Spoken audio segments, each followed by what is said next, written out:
আসসালামু আলাইকুম। আশা করি ভালো আছেন। আলহামদুলিল্লাহ আমি ভালো আছি আপনাদের দোয়ায়।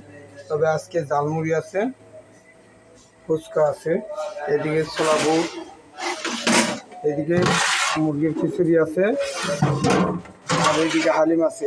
যারা খাইতে চাইতেছেন তারা জলদি জলদি চলে আসবেন ফতেজঙ্গপুর বাজার আলম ভাইয়ের দোকানে, তাইলেই পাবেন। আর এখানে যে দাম রেটটা দেওয়া আছে, সময়সূচি দেওয়া আছে, এই সময়সূচি মতন আসবেন তাইলেই পাবেন। দাম রেট সব দেওয়া আছে। আর এদিকে আছে অনেক আইটেম, খাবার আছে, বাচ্চাদের আইটেম। আর এদিকে একুরিয়ামের মাছ যারা কিনতে যাইতেছেন কোনো দেশে, তাদের আর দূরে যাওয়া লাগবে না। ফতেজঙ্গপুর বাজার আসলেই মাছ কিনতে পারবেন, যে কোনো মাছ লাগে কিনতে পারবেন আলম ভাইয়ের দোকানে, যোগাযোগ করলেই হবে। ঠিক আছে, সবাই ভালো থাকবেন, সুস্থ থাকবেন। আসসালামু আলাইকুম।